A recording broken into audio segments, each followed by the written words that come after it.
Добрый день! Сегодня 31 декабря 2023 года. Вот мы снова здесь, на этом месте замечательном, рядом с нашим домом. И хотели порассуждать о том, какая ценность главная на Балканах, в Черногории. Наверное, это здоровье. Здоровье во всех смыслах. Здрав разум.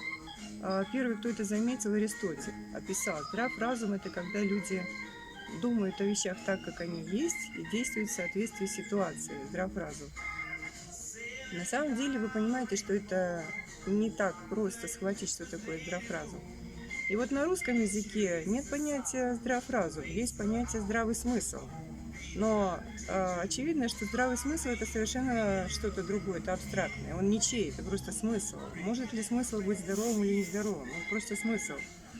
А здесь все-таки осталось в первозданном виде, как это тысячи лет складывалось здрав разум, здравом телу. И вот что такое здрав разум? Давайте посмотрим.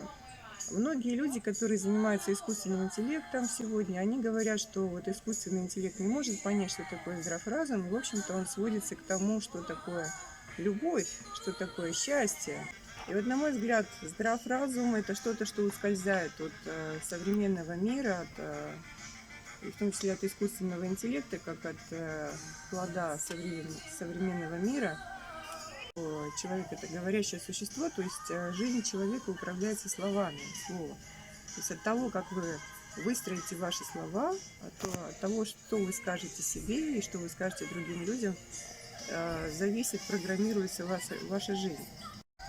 Здрав разум – это, наверное, баланс интуиции, отношений, рациональных аргументов, эмоций. Когда человек может увидеть какой-то инсайт и продумать его во всех деталях, и потом реализовать на всех уровнях. Это такая ходячая пиктограмма. Пиктограммы, между прочим, в древности называли святые символы, то есть святые символы. То есть я думаю, что интуитивные люди, они мыслят какими-то пиктограммами. Это инсайт, схваченный, выраженный, как-то реализованный. И вот баланс. Если здоровье здесь главная ценность, в Черногории, на Балканах, то оно должно в чем-то выражаться. И как это может выражаться? Давайте на конкретных примерах посмотрим. Вот, например, деньги. Но здоровый разум, наверное, это здоровая экономика должна быть. Мы видим это здесь или не видим? Наверное, нужно посмотреть с разных точек зрения, потому что нет одной правильной точки зрения. Люди рациональные, как, например, банкиры, они скажут, что деньги любят счет, что все счет, они будут выбирать специфические слова. А люди с интуитивным интеллектом, и таких здесь много, они будут мыслить какими-то метафорами, аллегориями, как, например, деньги – это энергия вложенного труда.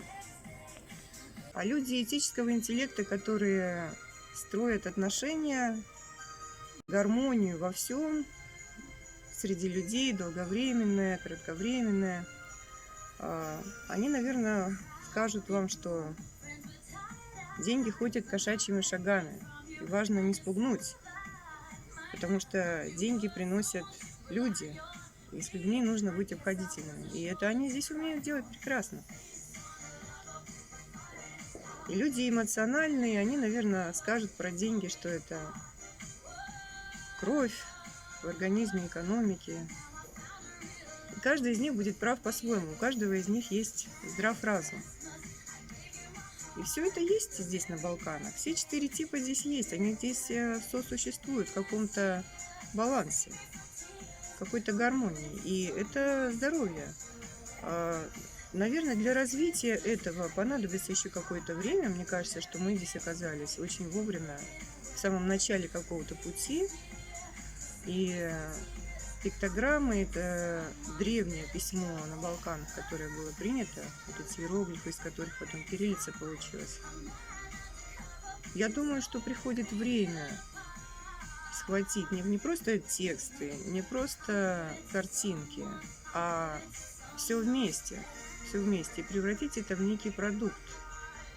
И поэтому Исаак Адизис, приехав сюда весной этого года, он подметил, что Черногории не надо гоняться за развитыми, так сказать, странами, а нужно сохранить вот эту свою природную искренность. Каждый человек здесь чувствует себя полноценной личностью. Здесь не так много людей. И вот большое пространство, много места, дышится свободно, видите? Здесь свобода. Здесь каждый человек на виду, и каждый чувствует себя личностью, человеком. Жизнь в его собственных руках. И поэтому очень важно, что люди говорят себе. Вот. Ко мне, как психологу, иногда обращаются о том, что вот какие-то чувства, какие-то ощущения, какие-то неполадки, там, депрессии, тяжесть, скука и так далее. Да? Это очень просто. На самом деле нужно понять, какой тип интеллекта у вас, и пользоваться правильными словесными формулами. Что вы говорите себе каждое утро? Точнее, это даже не то, что вы говорите себе, а что всплывает у вас. Потому что ночью интуиция обрабатывает то, что вы днем надумали, напланировали.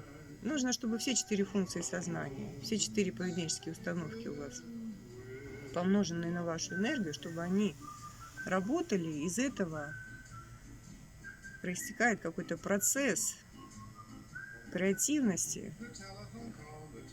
И это отображается в формулах словесных, которые вы сами себе говорите. То, что вас мотивирует самих. То, что утром у вас всплывает. Знаете, так посмотрел, солнышко, красиво, хорошо, море слева, горы справа. И такая мысль всплывает. О, красиво. Это то, что я буду делать сегодня. И так должно быть в здоровом человеке. И у меня так много лет. И я знаю, что у людей, которые могут регулировать свою жизнь, свое поведение здраво, у них тоже так. И получается, люди, которые под сильным давлением как-то расклеились, у них либо преобладают слишком сильные эмоции, либо чувств слишком много, они не успевают их схватить в слова, либо они слишком сухо выражаются словами и не чувствуют, что за этими словами стоит. То есть крайности – это не здоровье. И вот здесь мы заново учимся чувствовать, что такое здоровье.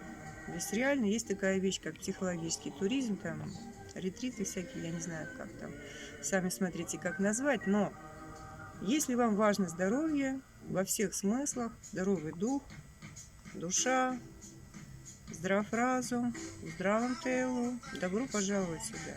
Здесь это абсолютно можно получить. И одна вещь, которая я знала ее раньше, но она окончательно мне стала ясна. Надо жить, знаете, 7 дней недели. Не загадывать слишком вперед и не жить одним днем. Когда некоторые говорят, надо жить одним днем, тогда вы будете счастливы. Я так не думаю. Я из года в год, из недели в неделю чувствую, что в воскресенье у меня какой-то инсайт, что-то новое рождается, и я потом 7 дней в неделю, день за днем реализую. Этот инсайт у меня облекается в какие-то черты конкретные. И в конце концов это реализуется. Какой-то текст, какую-то картинку, и какая-то пиктограмма жизни на самом деле. Какой-то продукт, какую-то новую услугу, какой-то новый вид. Это творческий процесс. Поэтому мне никогда не скучно, у меня масса эссе написано, материалов полезных, с помощью которых я помогаю людям изучать язык, разбираться с собой, организовывать свою жизнь. Приглашаю вас сюда за здоровьем. Это главное, что здесь можно получить. До встречи, до видения, увидимся.